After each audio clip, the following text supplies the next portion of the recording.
আল্লাহ রাব্বুল আলামিন জানায় মুমিনের জীবনটা এরকম বাঁধা, মুমিন চাইলেও সব করতে পারে না, মুমিন চাইলেও আল্লাহর আদেশের বিরোধী যেতে পারে না, মুমিন চাইলে নিজের খেয়াল খুশি মতো চলতে পারে না। কারণ মুমিনের একজন অভিভাবক আছেন, জবান খুলে আওয়াজ করে বলতে হবে তিনি কে। মুমিনের একজন অভিভাবক, মুমিনের পরিচালক, মুমিনকে যিনি বানিয়েছেন। আমার প্রিয় ভাইরা, আমার বন্ধুরা, এজন্য মুমিন ভয় করতে হয় আল্লাহকে, আবার আশাও করতে হয় আল্লাহর কাছে। মুমিনের জীবনটা শুধু একদিকে চলে না, শুধু ভয়ের মধ্যে মুমিনের জীবন হয় না, আবার শুধু আশার মধ্যেও মুমিনের জীবন হয় না। এজন্য বলা হয় আল ঈমানু বাইনাল খাউফি ওয়াল জু। একটু জবান খুলে বলুন তো, আমরা যাকে সবচেয়ে বেশি ভয় করব তিনি কে? আমার জীবনের স্বপ্ন সর্বক্ষেত্রে, আমার ব্যক্তি জীবনে, পারিবারিক জীবনে, রাষ্ট্রীয় জীবনে, আন্তর্জাতিক জীবনে, ধর্মীয় জীবনে, রাজনৈতিক জীবনে, প্রত্যেকটা জীবনে যার ভয়টা আমার থাকা বড় প্রয়োজন। আমার সুখে কিংবা দুঃখে, বিপদে কিংবা আপদে, মুসিবতে কিংবা বালায়, সব ক্ষেত্রে একজন ব্যক্তির ভয় মুমিনের বড় প্রয়োজন। একটু জবান খুলে বলুন তিনি কে? আল্লাহ রাব্বুল আলামিন জানায়, ইয়া আইয়ুহাল্লাযীনা আমানু তাকুল্লাহা হাক্কা তুকাতিহি ওয়া লা তামুতুন্না ইল্লা ওয়া আনতুম মুসলিমুন। পরিপূর্ণ আল্লাহকে ভয় না করে, পরিপূর্ণ মুসলমান না হয়ে সাবধান, কবরে আইসো না।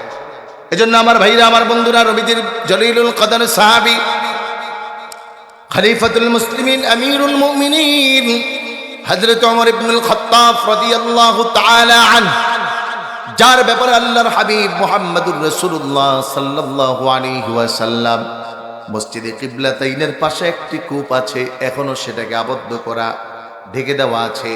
আল্লাহ রাসূল ওখানে নির্জনে বসবাস করছিলেন। নবীজি আমার পা মোবারক পানিতে রেখে ওই কূপের মধ্যে থেকে হযরত আবু বকর, ওমর এবং হযরত ওসমানকে জান্নাতের সার্টিফাই করেছিলেন। আমার প্রিয় ভাইরা, আমার বন্ধুরা, ওই ওমরের ব্যাপারে আল্লাহ রাসূল বলেন, লাউ কানা বাদি নাবিয়্যুন লাকানা ওমর।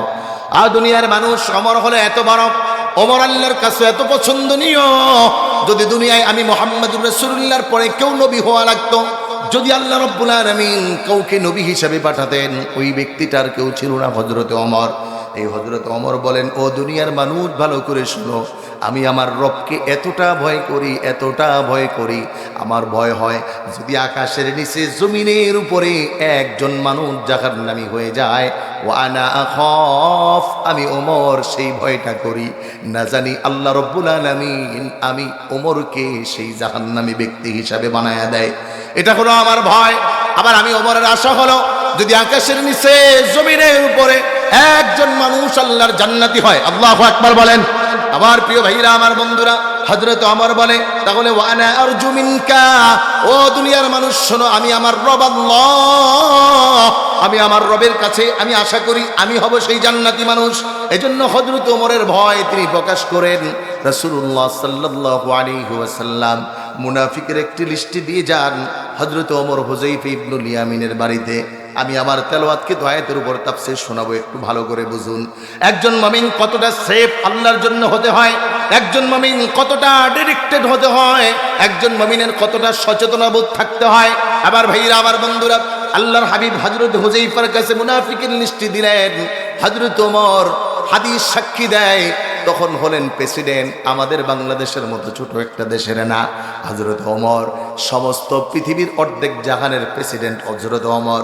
যেই ওমরের শাসনে কোনোদিন বেইনসাফি হয় নাই, কোনোদিন একটা বাঘ আর একটা হরিণের ঘরে আক্রমণ করে নাই, বরঞ্চ বলা হয় হযরত ওমরের সময় হরিণ আর বাঘ এক গাঁটে একসাথে পানি খেয়েছে, কোনোদিন কারো উপর বেইনসাফ হয় নাই। সেই হযরত ওমর ফারুক রাদিয়াল্লাহু তাআলা আনহু, কথা বুঝতেছেন আপনারা? সম্মানিত ভাইরা আমার, ঝিরঝিরি বৃষ্টি পড়ছে, আকাশে একটু একটু মেঘ। হযরত ওমর রাতের আধারে হযরত হুযাইফা ইবনুল ইয়ামিনের বাসায় দরজা নক করে ডাকছেন, ও ভাই হুযাইফা, একটু দরজাটা খুলে দাও। ঘরের ভিতর থেকে আওয়াজ আসে, তুমি কে? হযরত ওমর বলেন, আমি ওমর ফারুক বলছি। ও হুযাইফা ভাই, হযরত হুযায়ফা ইবনুল ইয়ামিন দরজা খুলে দেখেন আহারে আমিরুল মুমিনিন প্রেসিডেন্ট, বলে আপনি কেন আগমন করেছেন? হযরত হুযায়ফা ডাক দিয়ে বলেন, এই বৃষ্টির মাঝে কেন? ও ভাই ওমর, ও আমিরুল মুমিনিন, খলিফাতুল মুসলিমিন, আপনি তো আমাকে ডাকলেই পারতেন, কেন আপনি আগমন করেছেন? হযরত ওমর বলে, ও ভাইরে শুনে রাখো, আমার প্রয়োজন তোমার কাছে, তোমার প্রয়োজন আমার কাছে না। এজন্য আমি ওমর তোমার বাড়িতে ছুটে আসছি। একটা প্রশ্ন আমি ওমরের ছিল। হযরত হুযায়ফা ডাক দিয়ে বলে, আমিরুল মুমিনিন বলেন, কি আপনার প্রশ্ন? হযরত ওমর বলে, ভাই হুযায়ফা, আমার ঘুম হয় না। রাসূলুল্লাহ সাল্লাল্লাহু আলাইহি ওয়াসাল্লাম তোমার কাছে মুনাফিকের লিস্টি দিয়েছেন। আমি ওমরের ভয়, কারণ আকাশের নিচে যদি একজন মানুষ জাহান্নামী হয়, আমি ওমর ভয় করে আমি হয়ে যেতে পারি। এজন্য আমার বড় ভয় তোমার এই মুনাফিকের লিস্টির মধ্যে আমি ওমরের নাম আছে না নাই, কারণ আমি তো মুহাম্মাদুর রাসূলুল্লাহর গর্দান নেওয়ার জন্য রওনা করেছিলাম। হযরত ওমর ডাক দিয়ে বলে, ভাই হুযায়ফা একটু জানিয়ে দাও। হযরত হুযায়ফা ডাক দিয়ে বলে, প্লিজ ও আমিরুল মুমিনিন, আপনি প্রধানমন্ত্রী, আপনি প্রেসিডেন্ট, আপনি অর্ধ জাহানের খলিফা সত্য, আপনি হযরত রাসূলুল্লাহ সাল্লাল্লাহু আলাইহি ওয়াসাল্লামের শ্বশুর হন, বর্তমানে আপনি প্রেসিডেন্ট, তা কথা সত্য, কিন্তু আমাকে মাফ করবেন, মুহাম্মাদুর রাসূলুল্লাহ আমার কাছে লিস্টি দিয়েছেন, কিন্তু কাউকে বলার অনুমতি দেয় নাই। এটা আপনি ওমর হলেও বলার কোনো সুযোগ নাই। কিতাব প্রমাণ করে হযরত ওমরের চোখের পানি বেড়ে গেল। হযরত হুযায়ফাকে ডাক দিয়ে বলে, ভাই হুযায়ফা, বুঝেছি রাসূলুল্লাহ বলতে বলেন, এই জন্য বলবা না। আমার তো ঘুম হয় না, আমার তো মনে বড় ভয়, না জানি আমি ওমরের নাম তোমার মুনাফিকের খাতায় তোলা আছে, না জানি হযরত ওমর চিন্তা করছেন এই মুনাফিকের লিস্টিতে হযরত ওমরের নামও আছেন। হযরত ওমর বলেন, ভাই হুযায়ফা, তাহলে আমার আরেকটা প্রশ্ন তোমার কাছে, যদি আমি ওমর মারা যাই তাহলে তুমি আমার জানাজায় অংশগ্রহণ করবা কিনা? হযরত হুযায়ফা ডাক দিয়ে বলে, ভাই ওমর, ও আমিরুল মুমিনিন, এটা কেমন কথা বললেন? আপনার জানাজায় কেন যাব না? অবশ্যই আপনি যদি ইন্তিকাল করেন আপনার জানাজায় আমি অংশগ্রহণ করব। এবার হযরত ওমর ডাক দিয়ে বললেন, আলহামদুলিল্লাহ, আমার পেরেশানি কমায় দিলা। আমি যে আমার রবকে ভয় করি, না জানি মুনাফিকের লিস্টিতে আমার নাম আছে, আমি নিশ্চিত হলাম যে না, আমার নাম তোমার লিস্টিতে নাই, কারণ কোন মুনাফিকের জানাজায় তুমি হুযায়ফা অংশগ্রহণ করবা না। আমার ভাইরা, আমার বন্ধুরা, অথচ আমাদের অবস্থা হলো, যদি তাকান তাহলে মনে হবে জান্নাত 8টাই তার নামে বরাদ্দ। কথা বলেন ঠিক কিনা? আর আমাদের নেতাদের অবস্থা তো আরো বেগতিক। ভোটের আগে সব ভালো, সবচেয়ে বড় ফেরেশতা, ইলেকশনের আগে নামাজি, ইলেকশনের আগে হাজি, আছে না নাই? কথা বলেন না, আপনাদের এলাকায় নাই? মুসিবত। এই জন্য ভয় করতে হবে আল্লাহকে, আর আল্লাহর কাছে আশা করা, রব আমাকে জাহান্নামী বানায় না। এই জন্য আল্লাহর হাবিব সাল্লাল্লাহু আলাইহি ওয়াসাল্লাম ফরম্যাট শিখালেন, ও আমার উম্মতরা শোনো, ইদা সাআলতুমুল্লাহ ফাসআলুল জান্নাতাল ফিরদাউসা, যদি তুমি আল্লাহর কাছে চাও তাহলে তুমি চাইবা আল্লাহ আমাকে জান্নাতুল ফিরদাউস দেন, ছোট জান্নাত চাইবা না, চাওয়ার সময় আল্লাহর কাছে বড়টা চাইবা। এজন্য একজন মুমিনের দুনিয়ায় সবচেয়ে বড় চাওয়া আর পাওয়া হলো আল্লাহর কাছে ক্ষমা পাওয়া, আর সবচেয়ে বড় চাওয়া হলো পরকালে আল্লাহর কাছ থেকে জান্নাত পাওয়া। কথা বলেন ঠিক কিনা? আমার প্রিয় ভাইরা, আমার বন্ধুরা, আমি কোরআনুল কারীমের সূরা তাওবা, আল্লাহ রাব্বুল আলামিন 111 নম্বর আয়াত থেকে মুমিনদেরকে ডাক দিলেন, আমরা যারা ঈমানের দাবিতে সত্যবাদী, আমরা ঈমান এনেছি কার উপর বলেন? আরেকটু যারা বলেন কার উপর? আল্লাহর হাবিব বলেন, যদি কোনো মুমিন 7টি বিষয়ের উপর পরিপূর্ণ ঈমান আনে, ওই মুমিনটা ঈমানের প্রথম শাখায় মাত্র পদার্পণ করলো, আমানতু বিল্লাহি ওয়া মালাইকাতিহি ওয়া কুতুবিহি ওয়া রুসুলিহি ওয়াল ইয়াউমিল আখির ওয়াল কদরি খাইরিহি ওয়া শাররিহি মিনাল্লাহি তাআলা ওয়াল বাসি বাদাল মাউত। অদৃশ্য 7টা বিষয়। আল্লাহকে দেখি নাই, নবীকেও দেখি নাই, শুধু আসমানি কিতাবের মধ্যে একটা দেখতেছি, কোরআন। সুবহানাল্লাহ পড়ুন। কোরআনের মুআজিজা আছে না নাই? আছে না নাই?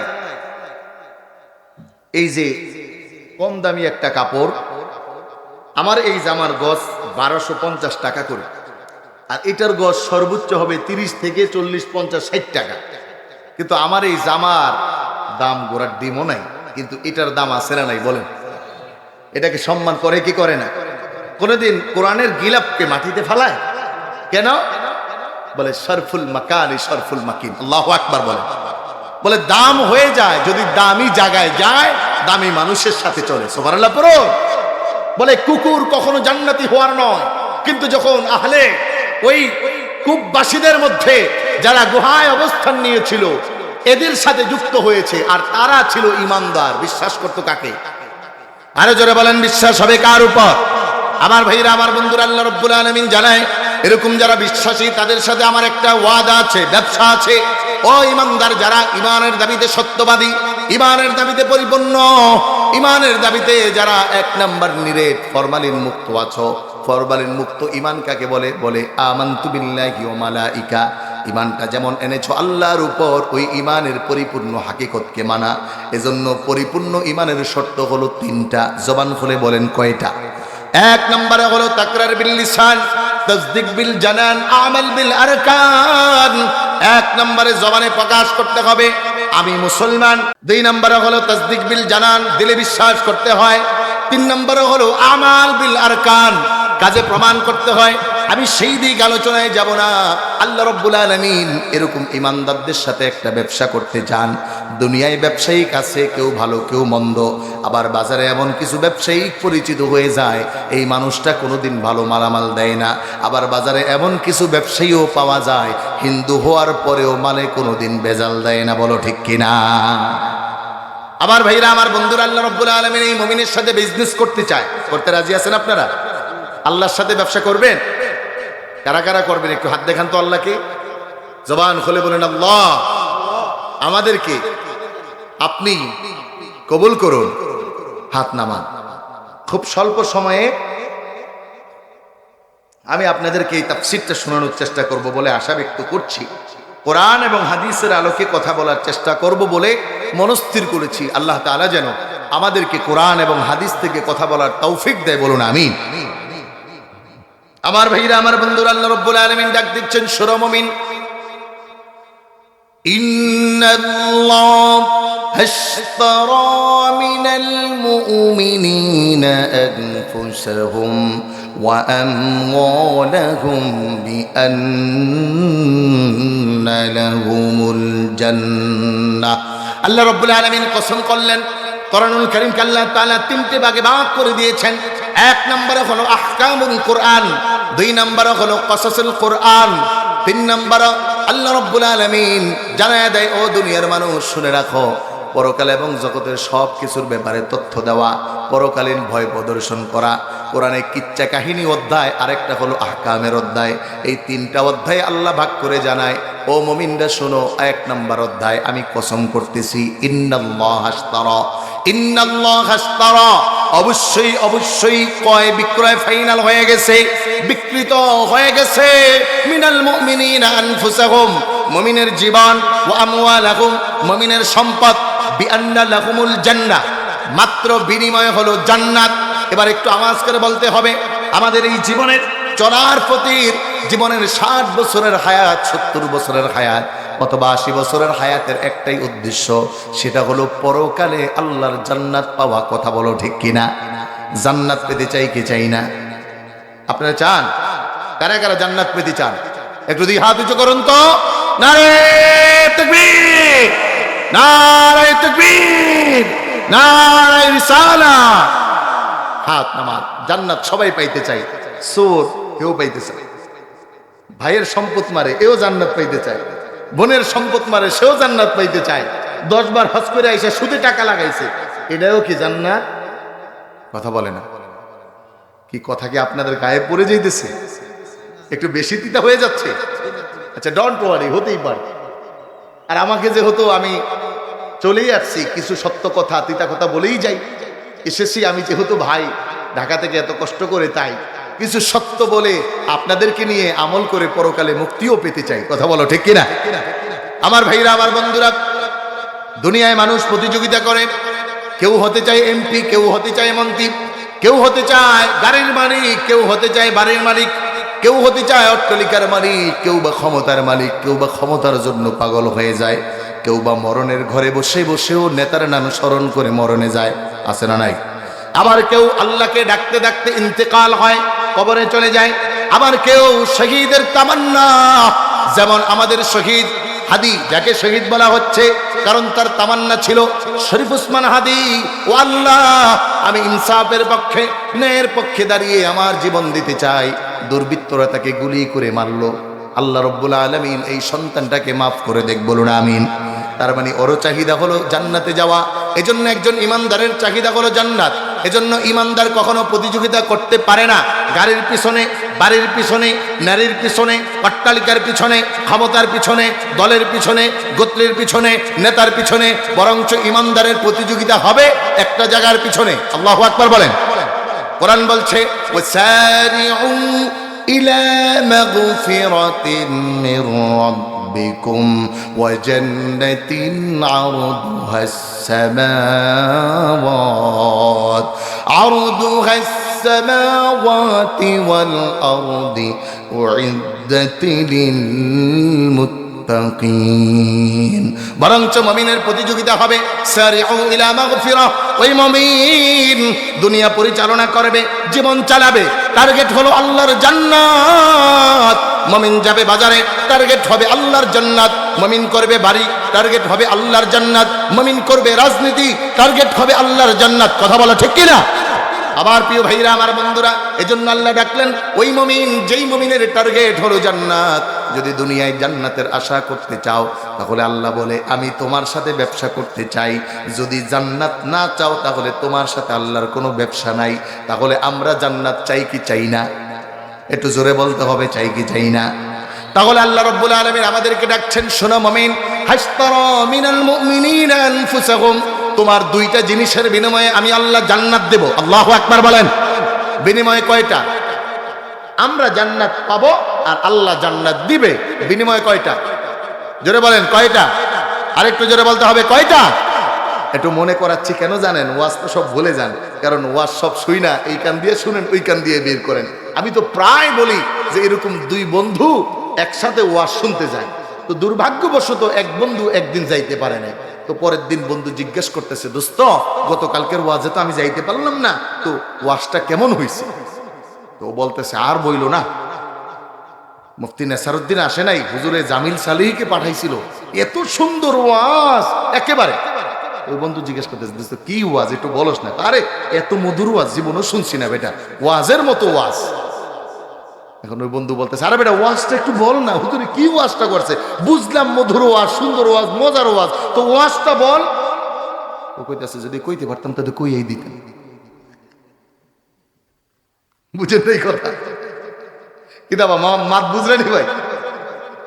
যে যদি ওয়াজ বেটা বলতেই পারতাম তো বইলাই দিতাম, সুন্দর ওয়াজ, মধুর ওয়াজ, এই পর্যন্ত শেষ। কারণ এটা শুনছে আর বের করছে, এজন্য শোনা আর বের করা যাবে না, মনে রাখতে হবে।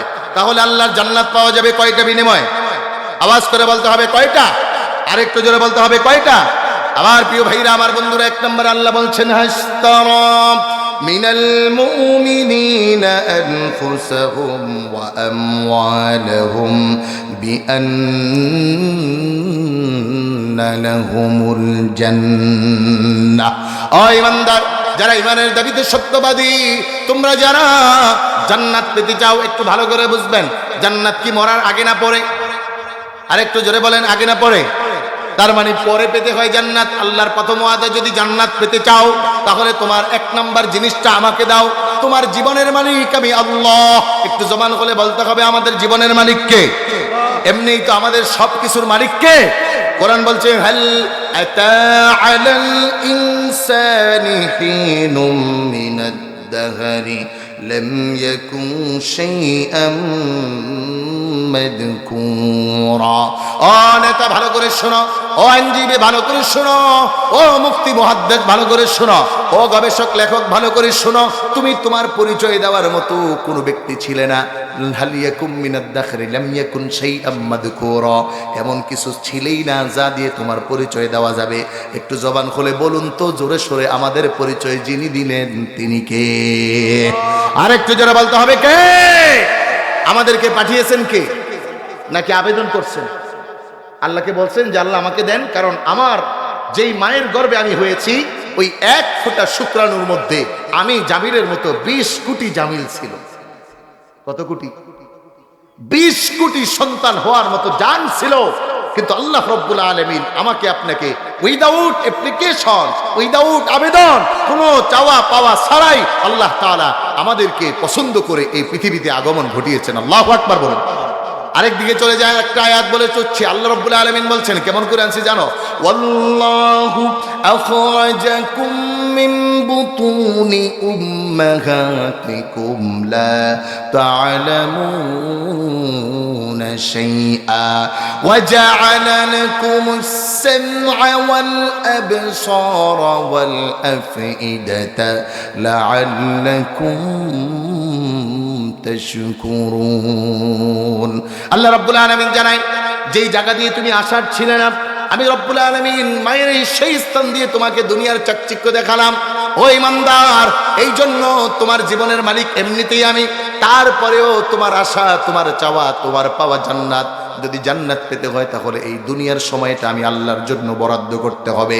এই দুনিয়ার সময়টার জিন্দেগি আমি আল্লাহর মতো করে চলতে হবে। যেই মুমিন আমি আল্লাহর চাওয়া মোয়াফেক জীবন পরিচালনা করতে পারবে, জীবনটা আমি আল্লাহর জন্য উৎসর্গ করতে পারবে, আল্লাহ রব্বুল আলামিন জানায় ওই মুমিন মরতে দেরি হবে, বিনা হিসাবে আমি রবের জান্নাতে প্রবেশ করবে।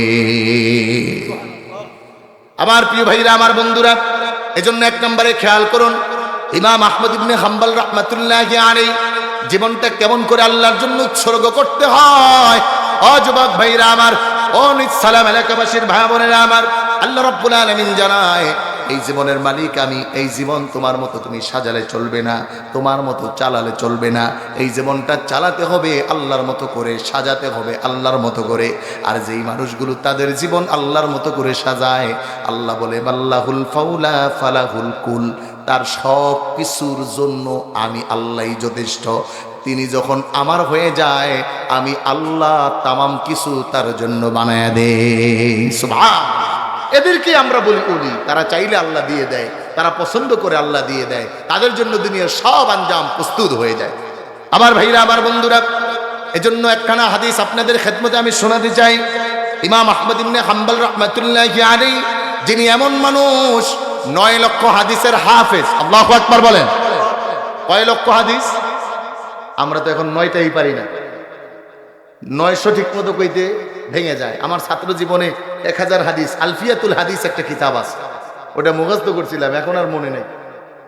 দারুন নাজাতে যেহেতু পড়াশোনা করেছি, ডক্টর ওসমান গনি সালেহী, বদরুজ্জামান রিয়াদ, মাহবুব সালেহী, আমার উস্তাদ কফিলউদ্দিন সরকার সালেহী, পড়াশোনা করতে হয়েছে, তা এখন সব মনে নেই। কিন্তু এদের জীবনী যখন পড়ি আমাদের মাথা নত হয়ে যায়।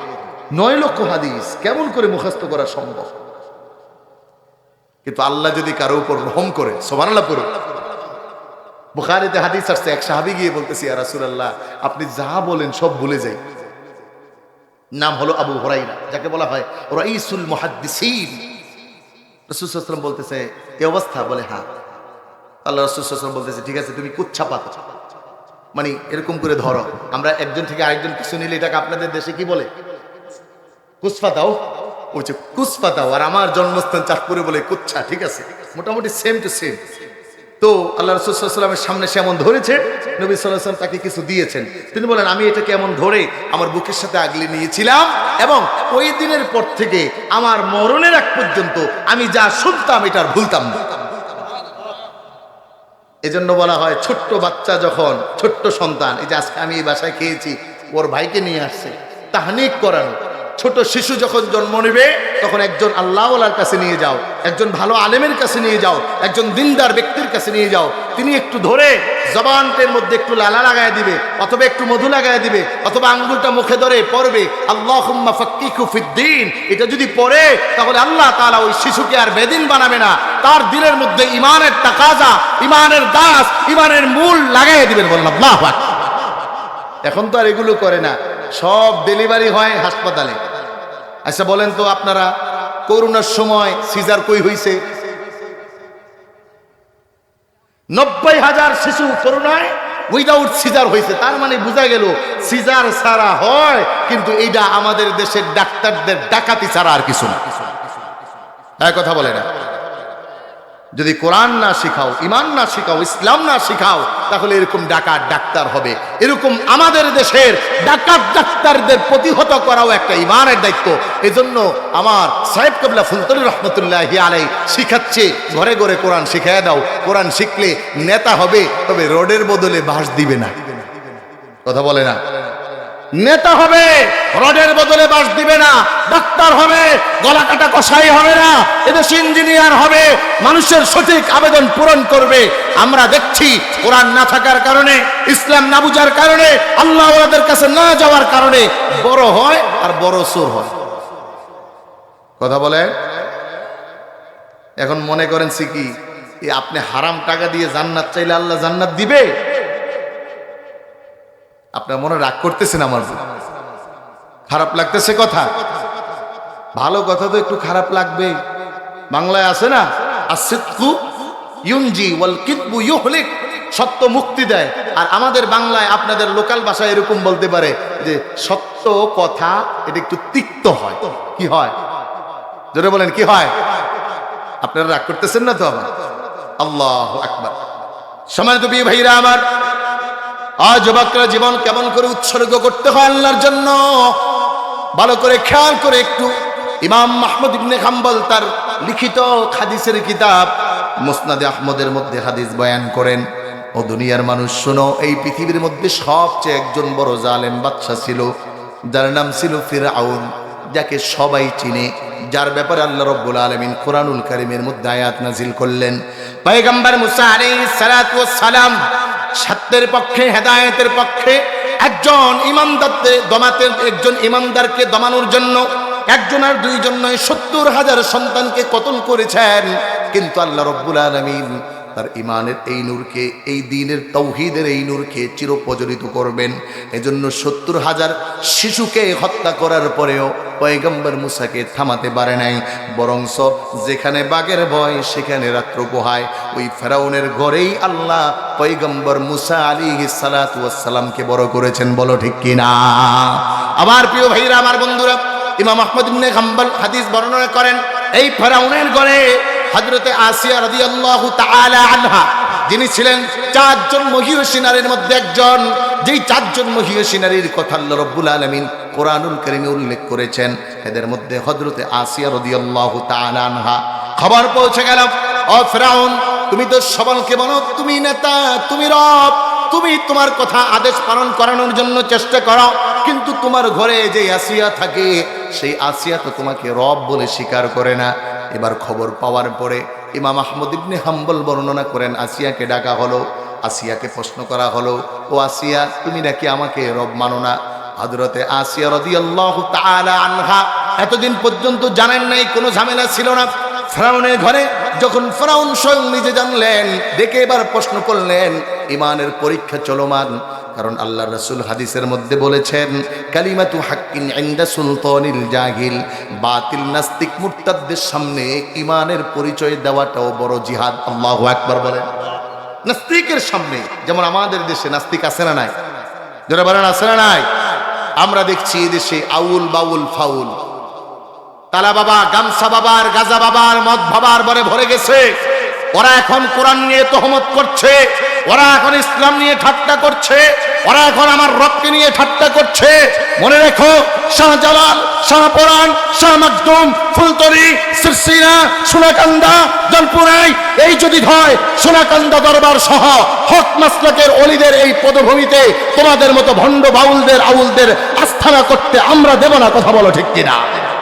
আমার ভাইরা, বড় আফসোস নিয়ে বলতে হয় এই জন্য, কারণ এখন আর ইমানের হাকিকত থাকে না। বড় ইমানদার যে, তারে কয় তার ইমান নাই, আর আমাদেরকে কয় আমরা তো কিছু জানিই না। বলে 90,000 এলেম, 30,000 হইল হুজুরগো কাছে, আর 60,000 নাকি তাকো কাছে। বড় মুসিবত। এটা দিয়ে ইমানের পরীক্ষা নয়, বরং ইমানের পরীক্ষা হয় বলে জাহেলের সামনে শুধু কালিমার তালকিন দেওয়া। হযরতে বেলাল হাবশী রাদিয়াল্লাহু তাআলা আনহু এরকম গলায় ধরে রশি দিয়ে টান মারা হয়েছে। হযরতে বেলালের জিহ্বা বের হয়ে গেছে, মুখে বলতে পারে না আহাদ, জবানে বলে আহাদ। হযরতে বেলাল জবান বন্ধ হয়েছে, আঙ্গুল তোলে বলে আহাদ। এটা হলো ঈমানের দাবি। মরণ আসবে, বন্দুক ধরবে, বিপদ আসবে, সর্বহালতে এক বাক্যে বলা আমার রব আল্লাহ, এটা হলো ঈমানের দাবি। কথা বলো ঠিক কিনা? সম্মানিত ভাইরা আমার, এজন্য এই জীবন আল্লাহর জন্য উৎসর্গ করতে হয়। জীবন নিজের মতো চললেই হয় না। হযরত আসিয়া রাদিয়াল্লাহু তাআলা আনহা ফেরাউনের সামনে বললেন, হ্যাঁ আমি তোমাকে প্রভু হিসাবে মানি না। প্রশ্ন করা হলো, তাহলে ওমান রব্বুকা, তোমার রবকে? পয়গম্বর হযরত মুসা আলাইহিস সালাতু ওয়াস সালামকে একই প্রশ্ন ফেরাউন করেছিলেন, ফামার রব্বুকুমা ইয়া মুসা, ও মুসা তুমি যেহেতু আমাকে রব মানো না, তোমার রবকে? একটু জবানটা খুলে আওয়াজটা উঁচু করে বলেন তো, আমাদের মালিক কে? আওয়াজ হয় না, আরেকটু জোরে বলতে হবে, আমাদের মালিক কে? আমার প্রিয় ভাইরা, আমার বন্ধুরা, হযরতে আসিয়া রাদিয়াল্লাহু তাআলা আনহা বলেন, ওয়ারাব্বি ওয়ারাব্বাকা ওয়ারাব্বা সাইরুল খালাইক, ও ফেরাউন ভালো করে শোনো, আমি তো তোমাকে রব মানি না, তোমার প্রভুত্ব তো মানি না, বরং আমি যে আল্লাহকে মানি ওই আল্লাহ ওয়ারাব্বি, উনি আমারও রব, ওয়ারাব্বাক তোমার রব, রব্বা সাইরুল খালাইক সমস্ত কুল জাহানের রব। আমার ভাইরা, আমার বন্ধুরা, ইমাম আহমদ ইবনে হাম্বল লেখেন, ফেরাউন এই কথা শুনতে দেরি হলো, আসিয়াকে আবদ্ধ করা হলো, জেলখানায় ঢুকানো হলো। একদিন যায় খাবার বন্ধ, 2 দিন যায় খাবার বন্ধ, একটু একটু মাঝে মাঝে পানি দেয়, মাঝে মাঝে বেঁচে রাখার জন্য সামান্য কিছু খাবার দেয়। এক এক করে একাধারে 6 মাস অতিবাহিত হয়ে গেল। হযরত আসিয়া রাদিয়াল্লাহু তাআলা আনহা একটা সেকেন্ডের জন্য আল্লাহকে বললেন না, আল্লাহর নাম ছেড়ে দিলেন না, ফেরাউনের রাজপ্রাসাদের দিকে তাকালেন না, বরঞ্চ বারবার জবানে বলেন কালিমাতুল্লাহ, আমার রব, আমার মালিক আল্লাহ। আমার প্রিয় ভাইরা, আমার বন্ধুরা, ও আমার মায়েরা, ভালো করে শোনো, আজকে তো তোমাদেরকে সামান্য একটু স্টার জলসার জি বাংলার কারণে সব ছেড়ে দিয়েছ। স্বামীর ঘর ছেড়ে দাও, টিকটক লাইকার ইমুতে ব্যস্ত হয়ে যাও, সব পর্দা পছিদা ছেড়ে ব্যাপনার মতো বাহিরে চলে যাও। ইমানের কত তাকাজা নাই, ইমানের কোনো হালত নাই, ইমানের কোনো পেরেশানি নাই। আবার যদি দেখা হয়, বলা হয়, মনে মনে বলো আমি তো জান্নাতের মালিক, আমার থেকে বেশি জান্নাত আর কে পাবে? কিন্তু হযরতে আসিয়া রাদিয়াল্লাহু তাআলা আনহা 6 মাস জেলখানায় আবদ্ধ, খাবার পায় না, কষ্ট দেয়, ইমান ছাড়ে না। এবার ফেরাউন ডিক্লেয়ার করে দিলেন, ঘোষণা করা হয়ে গেল, সমস্ত মিশরে ঘোষণা করা হলো, ফেরাউনের আপন ঘরের কলিজার টুকরা স্ত্রীর বিচার করা হবে। সবাই তোমাদের দাওয়াত, একজনের বিচার করবে, তারে দাওয়াত দিয়ে আনতেছে। আমাদের দেশে বড় আফসোস, এই বিচার ব্যবস্থা নিয়ে কথা না বলে আর পারছি না। প্রকাশ্যে দিন দুপুরে গুলি করে চলে যায়, কিন্তু বিচার আসেনি। আহা, নবীর হাদিস মনে পড়ে যায়। রাসূল বলেন, বাদিরু সিত্তাম মিনাল মাউত, ও উম্মতেরা রে, বেশি দিন বাঁচার নিয়ত কইরো না। 6টা জিনিস দেখার আগেই আল্লাহর কাছে দোয়া করো, আল্লাহ তুমি ঈমানের সাথে মরণ দাও। কয়টা জিনিস? 6টা। আমি এই 6টার আলোচনা পরে আরেকদিন শোনাবো, একটা আজকে বলে দেই। রাসূল বলেছেন, ওয়া কাসরাতুশ শুরফ, যারা নিরাপত্তা দেওয়ার জন্য প্রতিষ্ঠিত হবে তারাই অনিরাপত্তার কারণ হয়ে দাঁড়াবে। কাকে কি বলবেন? সব জায়গায় ভূতে ধরছে। আল্লাহ আমাদেরকে বাঁচিয়ে দিক, বলুন আমিন।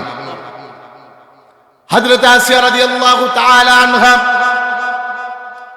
সব মানুষের সামনে নেওয়া হলো, বিচার ফয়সালা হবে। ফেরাউন প্রশ্ন করে, আসিয়া ঈমান ছেড়েছো নাকি? সময় আছে এখনো, আমাকে বলো, আমার প্রভুত্ব মেনে নাও। হযরত আসিয়া রাদিয়াল্লাহু তাআলা আনহা বলেন, জীবন যেতে পারে, তবে ঈমান যেতে পারে না। কারণ আল্লাহ রাব্বুল আলামিন বলেছেন, ইন্নাল্লাহ হাশতারা মিনাল মুমিনিনা আনফুসাহুম ওয়া আমওয়ালাহুম বিআন্না লাহুমুল জান্নাহ। মুমিনের জীবনের মালিক তো মুমিন নয়, যেই মুমিন আল্লাহর কাছে জান্নাতের আশা করবে, ওই মুমিনের জীবনের মালিক তো আল্লাহ। এজন্য হযরত আসিয়া রাদিয়াল্লাহু তাআলা আনহা বলেন, জীবন দিব তবে ঈমান দেব না। কিতাব প্রমাণ করে ইমাম আহমদ ইবনে হাম্বল বর্ণনা করে, ও দুনিয়ার মানুষ শোনো, এখন তো 500 টাকায় ইমান বিক্রি করে দাও, 200 টাকায় ইমান বিক্রি করে দাও, এক কাপ চা খাওয়ার কারণে ইমান বিক্রি করে দাও। এরকম লোক আমাদের সমাজে আছে না নাই? আরো জোরে বলেন, আছে না নাই? তাহলে একটু বলেন তো, আগামী ইলেকশনে কে কে টাকা খাইবেন? একটু হাত দেখান। কেউ খাইবেন না? জায়েজ নেই কিতাবে? ইলেকশনের আগে টাকা খাওয়া জায়েজ নেই? গত 1 বছর আগে ওই যে ইলেকশন একটা হয়েছিল, ওই সময় শ্রীমঙ্গলে মাহফিল ছিল, তো বলতেছে হুজুর একটু তাড়াতাড়ি শেষ করে নামবো, কিছু ডিউটি আছে। আমি বললাম বেটা আজকে মাহফিলের দিন, তোদের আবার কি ডিউটি? এটাই তো বড় ডিউটি। না হুজুর কিছু আছে। আমি কি ব্যাপারটা কি বলতো, রিয়েল কথা বল। হুজুর এলাকায় একটু পাহারা দিতে হবে। কেন? বলে সামনে ইলেকশন তো, যদি এখন পাহারা না দিই তাহলে বিরোধী দল এসে টাকা বেশি দিয়ে ভোট কিনা লাগবে। আল্লাহ, এক কাপ চায়ের বিনিময়ে মিথ্যার আশ্রয় নিয়ে যায়, এই বুঝি ইমান। আর এইটা দিয়ে আশা করে জান্নাত তো আমার বাড়িতে, আবার কেডা নেই জান্নাত? এটা দিয়ে জান্নাত পাওয়ার আশা করা যায় না। হযরত আসিয়া রাদিয়াল্লাহু তাআলা আনহা বললেন, আমার জীবন যাবে তবে ঈমান দেওয়ার লোক আমি নই, কারণ আমি আমার রবকে খুশি করতে চাই, আমি জান্নাত পেতে চাই। আল্লাহু আকবার বলে।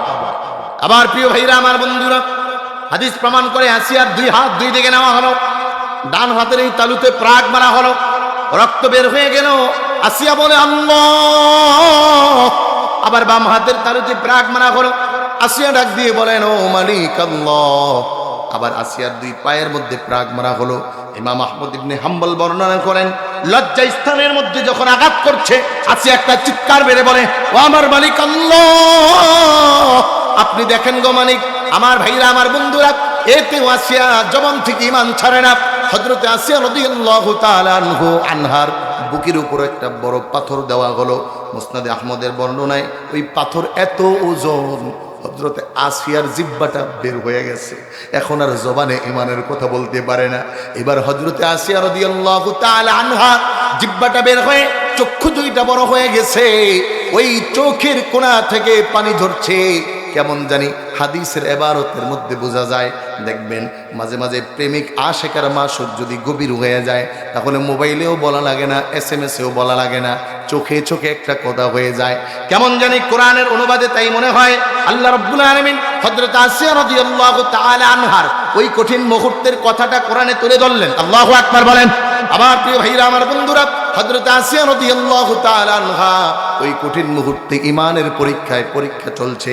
আহারে জীবন দিবে নাকি ঈমান দিবে, ঈমান রাখবে নাকি জীবন রাখবে, পরীক্ষা আসছে। এজন্য পরীক্ষা যখন আসবে, ও মুসলমান, মনে রাখতে হবে, আমাদের এই জীবনটা যদি আল্লাহকে করে দিতে পারি, জীবনটা যদি আল্লাহর রাহে পরিচালনা করতে পারি, তাহলে পরকালে নয়, মরার পরে নয়, এই হাদিস প্রমাণ করে দুনিয়ায় জীবিত থাকতেই আল্লাহর জান্নাতের মালিক হওয়া যায়। আমার প্রিয় ভাইরা, আমার বন্ধুরা, কেমন করে বলে, এবার আসিয়া আল্লাহকে ডাক দিয়েছিল, আল্লাহ। হযরত আসিয়া ডাক দেয়, ওয়াইদ ক্বালা, আল্লাহ রাব্বুল আলামিন কোরআনের মধ্যে বলেন, যখন ফেরাউনের স্ত্রী আসিয়া আল্লাহকে ডাক দিয়েছেন, ক্বালাত, ও আমার রব আল্লাহ, আমার জন্য আপনি ইনদাকা বাইতান ফিল জান্নাহ, জান্নাতের ভিতরে একটা ঘর বানান। যখন হযরত আসিয়া ওই কঠিন মুহূর্তে আল্লাহ রাব্বুল আলামিনকে বললেন, ও আমার রব আল্লাহ, আপনি আমার জন্য জান্নাতে একটা বাড়ি বানান।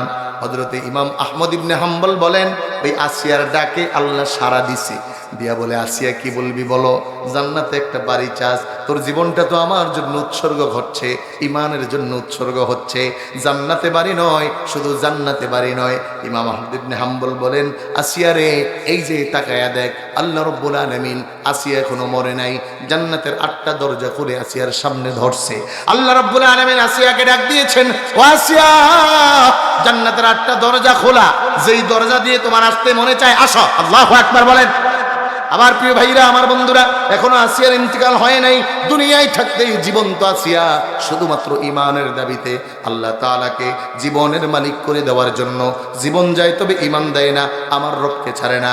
আল্লাহ বলে, এরকম যারা করবে, আমি আল্লাহর ওয়াদা হলো মিনাল মুমিনিনা আনফুসাহুম ওয়া আমওয়ালাহুম বিআন্না লাহুমুল জান্নাহ, আমি আল্লাহর পক্ষ থেকে ওয়াদা হলো ওরকম ব্যক্তিদের জন্য, ওরকম ঈমানদারদের জন্য আমি আল্লাহর জান্নাত চির ওপেন হয়ে যায়। সুবহানাল্লাহ।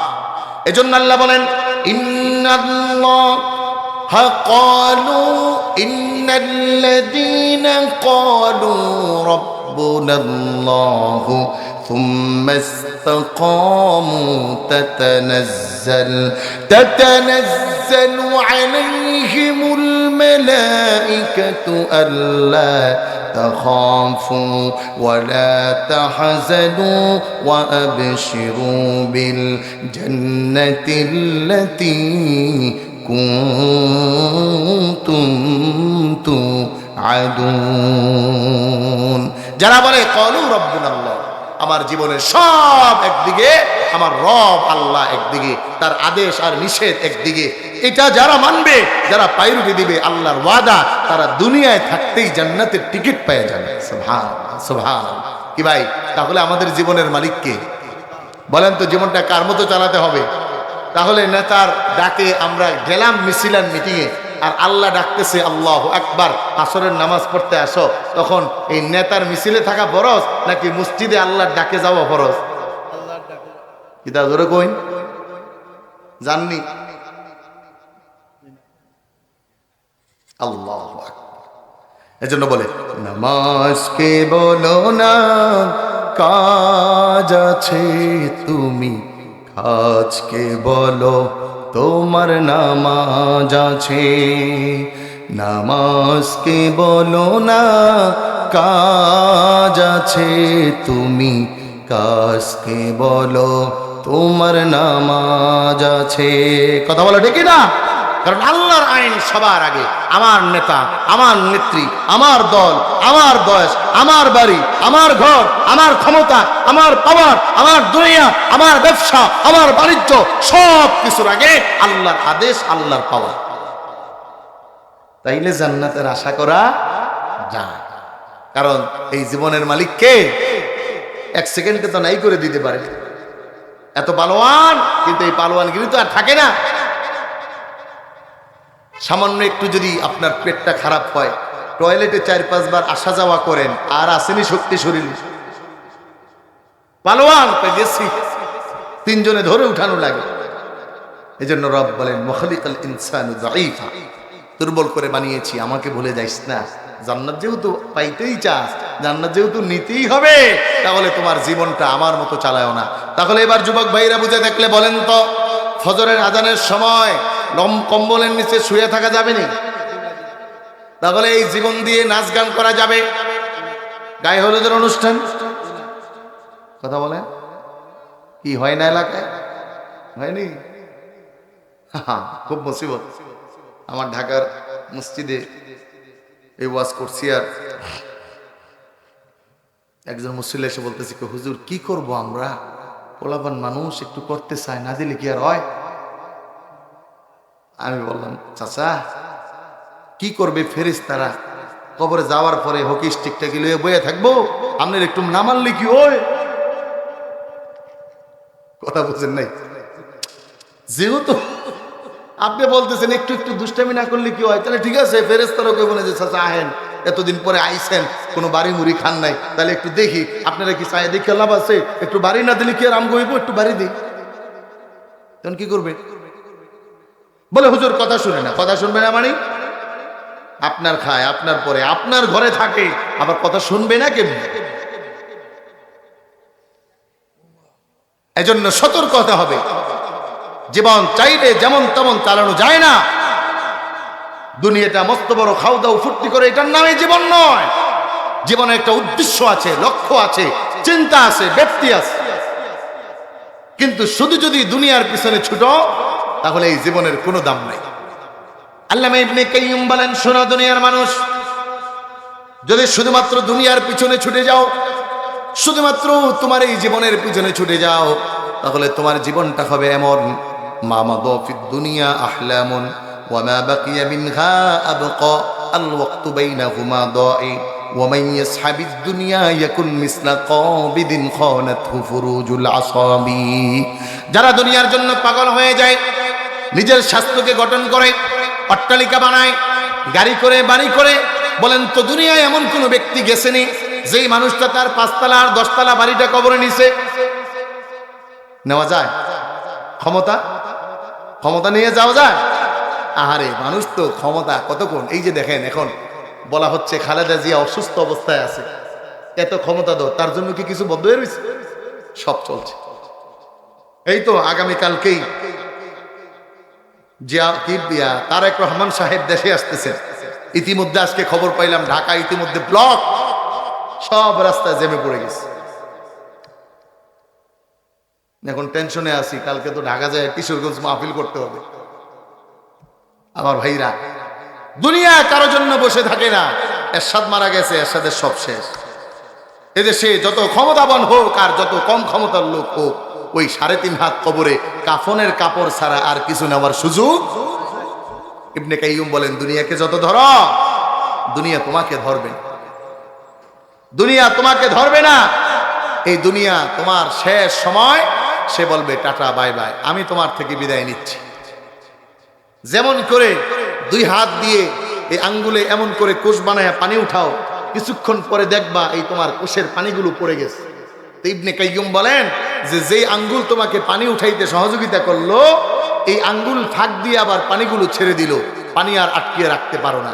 যেইভাবে দুনিয়াকে ধরো, এই দুনিয়া থাকবে না, দুনিয়া তোমাকে টাটা বাই বাই বলে চলে যাবে। এজন্য বলেন তো, আমাদের এই জীবনের মালিক কে? আল্লাহর মতো করে জীবন চালানো যাবে নি ভাই? পরিচালনা করা যাবে তো ইনশাআল্লাহ? একটু জিকির করুন, লা ইলাহা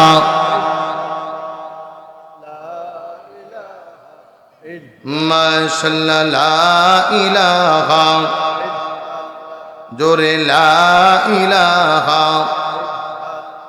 ভাই বহু দূরে মাদিনা, বলো কেমনে যাব জানি না।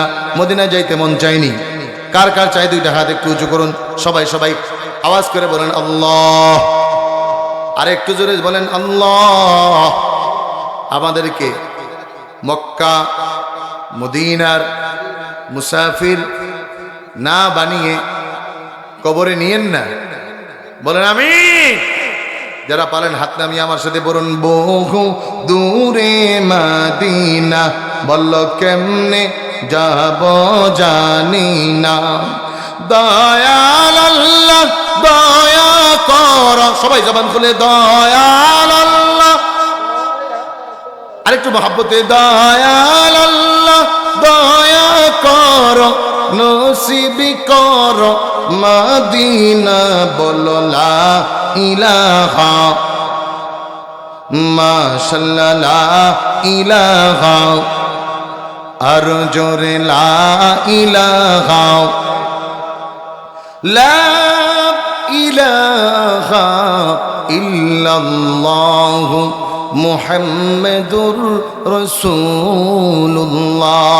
এজন্য একজন মুমিন জীবনের সব সিদ্ধান্ত রবের মতো করে নিতে হয়, সব কিছু আল্লাহর পছন্দ মতো করতে হয়। চাইলেও তার মতো করতে পারে না, কারণ রাসূল বলেন আদ-দুনিয়া মাজরাআতুল আখিরা, দুনিয়াটা তোমার মতো করে যায় না, বরং দুনিয়াটা সাজাও আল্লাহর মতো করে, দুনিয়ায় ফসল বপন করো, পরকালে ভালো থাকবে। এজন্য যেই মানুষগুলো দুনিয়ায় আল্লাহর মতো চলে, আল্লাহ রাব্বুল আলামিন জানিয়ে দেয়, আলা ইন্না আউলিয়া আল্লাহি লা খাউফুন আলাইহিম ওয়ালা হুম ইয়াহজানুন।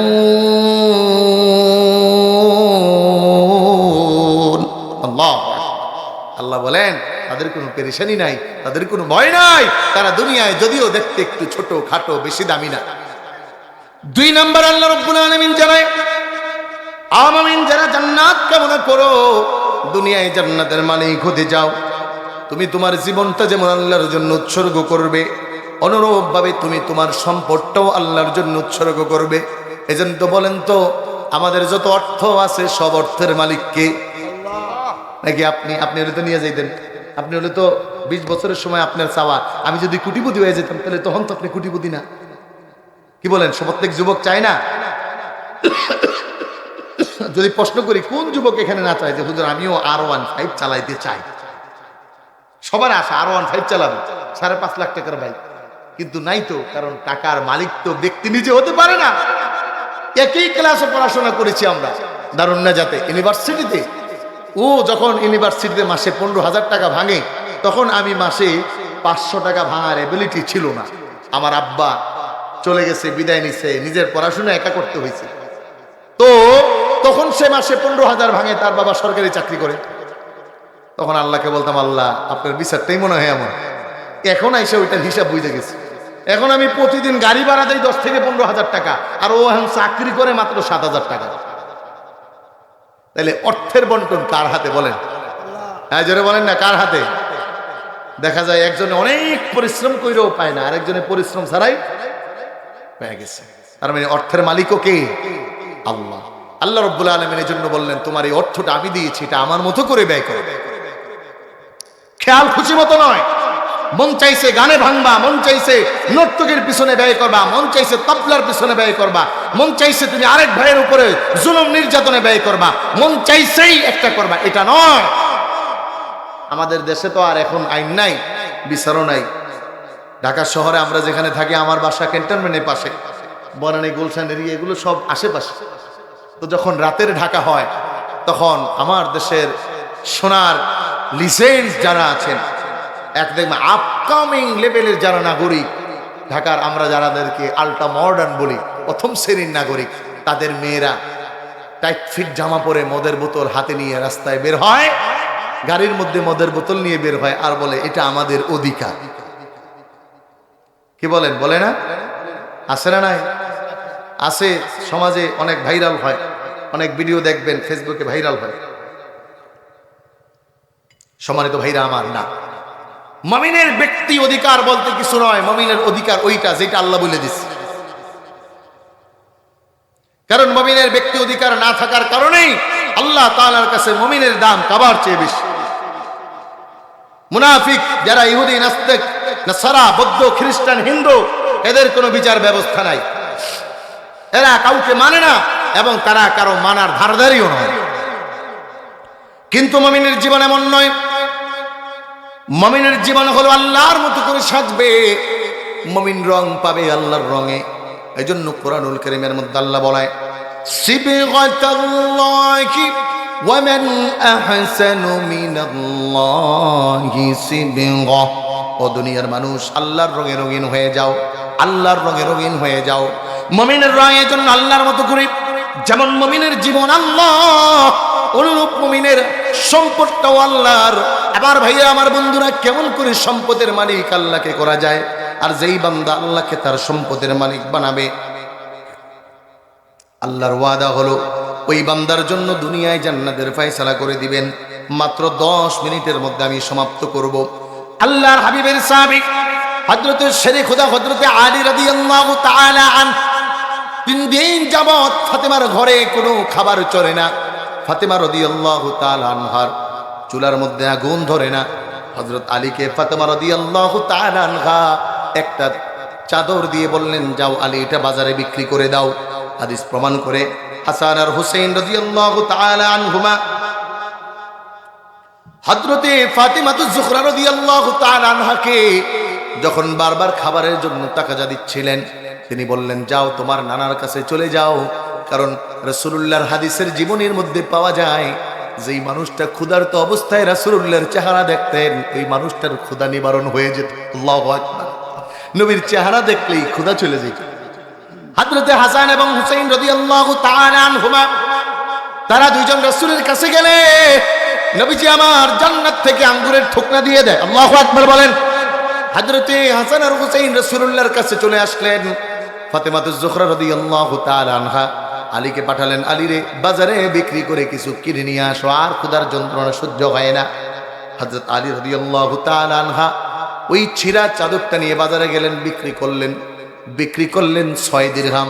জবান খুলে আওয়াজ করে বলেন, কয় দিরহাম? বাজার থেকে চাদর বিক্রি করার 6 দিরহাম নিয়ে রওনা করেছেন। বাজারের অপর প্রান্তে যাবেন, কিছু খাবার ক্রয় করবেন। সামনে প্রতিমধ্যে রাস্তার মধ্যে ভিক্ষুক এসে দাঁড়িয়েছে।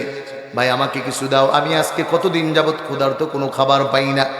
হযরত আলী রাদিয়াল্লাহু তাআলা আনহু দেরি করলেন না, 6 দিরহাম ধরে আল্লাহর জন্য দিয়ে দিলেন। কিতাব প্রমাণ করে আল্লাহ রাব্বুল আলামিন আরশের মালিক, জমিনের মালিক, কায়নাতের মালিক, এইটা দেখা বড় পছন্দ হয়ে গেছে, বড় ভালো লেগে গেছে। আল্লাহ রাব্বুল আলামিন 2 জন ফেরেশতা পাঠালেন, যাও হযরত আলীকে একটা ব্যবস্থা করে দাও। কিতাবের মধ্যে লেখে হযরত আলী রাদিয়াল্লাহু তাআলা আনহু যখন 6 দিরহাম ওই ভিক্ষুককে দান করে বাড়িতে রওনা করেছেন, প্রতিমধ্যে 2 জন ব্যক্তি একটা বাছুর নিয়ে এসে আলীকে জিজ্ঞাসা করে, ভাই এটা কিনবেন নাকি?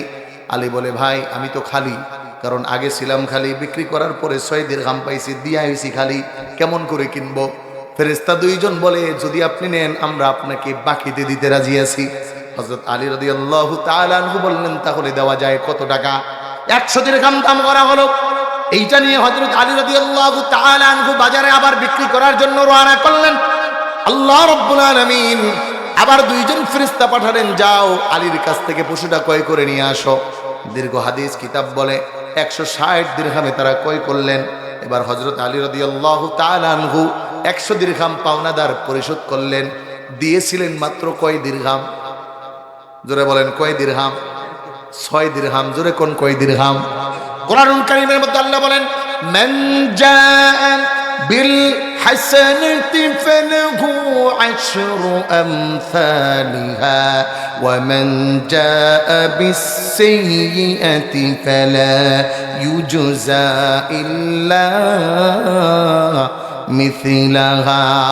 আল্লাহ বলেন, যদি কোনো মুমিন আমার রাস্তায় 1 দিরহাম দান করে, আমি তাকে 1-এর বদলে মিনিমাম 10 দেই। হযরত আলী 6 দিরহাম দান করছে, 160 দিরহাম থেকে 100 দিরহাম পরিশোধ করছে। হাতে আছে কয় দিরহাম?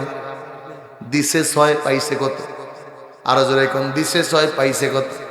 এজন্য রাবিয়া বসরির ঘটনায় পাওয়া যায়, রাবিয়া বসরি একদিন তার 2টা রুটি আর তার দাসীর 1টা রুটি, 3টা রুটি ভাগে ভিক্ষুক চাইছে, কয় দেন। রাবিয়া কয় সবটি দিয়ে দাও। দাসী কয় কট, ক্ষুধা লাগছে, আমি খাবো না, আপনি না খাইলেন। কয় দেখ, আল্লাহর ওয়াদা আছে তো, বেশি পাওয়ার আশায় দিতেছে। 3টা দিয়ে বয়ে রয়েছে। কিছুক্ষণ পরে হাদিয়া আসছে। রাবিয়া বসে রুটি গুনতেছে, 1 2 3 4 5 6, গুইনা দেখে 18টা। কয়টা? কয় এটা আমার না, রুটি লইয়া যান। সুবহানাল্লাহ।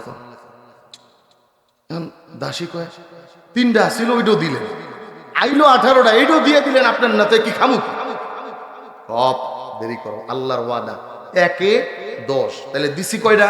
3টা। 30টা যতক্ষণ না হইব ওইটা আমার না, ওইটাই আমার রুটি, যেটা 30টা। আল্লাহু আকবার। হযরত আলী রাদিয়াল্লাহু তাআলা আনহু 60 দিরহাম হাতে নিয়ে ঘরে গেলেন। ফাতেমা আর আলী 2 জন রওনা করলেন বিশ্বনবীর দরবারে। রাসূলুল্লাহ দূর থেকে দেখে আসতেছেন। আলী আর ফাতেমাকে ব্যাপারটা গিয়ে আজকে যাওয়ার আগেই দিয়ে নবীজি হাসতেছে। নবীজির সামনে গিয়ে সালাম, আসসালাতু ওয়াসসালামু আলাইকা ইয়া রাসূলুল্লাহ। আপনাদের খারাপ লাগতেছে? মাত্র 5 মিনিট টাইমের মধ্যে শেষ করতে হবে। আমার ভাইরা, আমার বন্ধুরা, হযরত আলী রাদিয়াল্লাহু তাআলা আনহু সালাম দিয়ে ঢুকলেন। নবী গো, হাসতেছেন কেন? নবী কই, কেন আসছো আগে বলো। হযরত ফাতেমা জোহরা রাদিয়াল্লাহু তাআলা আনহা বলেন, আব্বা ঘটনা একটা ঘটে গেছে। কি ঘটছে? আপনার জামাইরে পাঠাইছি, এই ঘটছে। আল্লাহর হাবিব বলেন, এই জন্যই তো আমি হাসতেছি। অবাক আলী আর ফাতেমা। আল্লাহর হাবিব বলেন, আলী রে শুনো, আলী তোমার কাজটা আল্লাহর এত পছন্দ হয়েছে, আল্লাহ রাব্বুল আলামিন কিছুক্ষণ আগে আমার কাছে জিবরাইল পাঠাইছে। জিবরাইল পাঠায়া আল্লাহ তাআলা জানায়া দিয়েছেন, ও আলী তুমি আল্লাহর জন্য দান করেছো। 6 দিরহাম হাতে ছিল, একটুও রাখো নাই, আল্লাহর জন্য দিয়ে দিছো।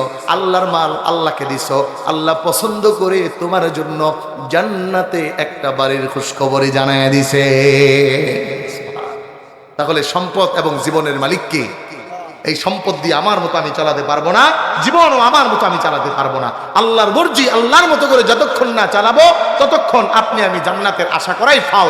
আর এই 2টা যদি ঠিক মতো চলে, তাইলে জান্নাতের আশা করা যায়। এজন্য আল্লাহওয়ালা যারা হয়ে যায়, তারা তাদের মতো চলে না, আল্লাহর কাম হার হামেশা আল্লাহর মতো চালায়। আর আল্লাহর মতো চলা যায় কখন? যখন শরীয়ত অনুযায়ী চলে, রাসূলুল্লাহর সুন্নাত তরিকায় চলে, উলামায়ে আহলে হকের তরিকায় চলে, আল্লাহওয়ালাদের পথ এবং মতে চলা যায়, তখনই আল্লাহ তাআলার কাছে প্রিয় হওয়া যায়। যায়। সম্মানিত হাজিরিন, আমি আর আমার আলোচনাকে বাড়াবো না।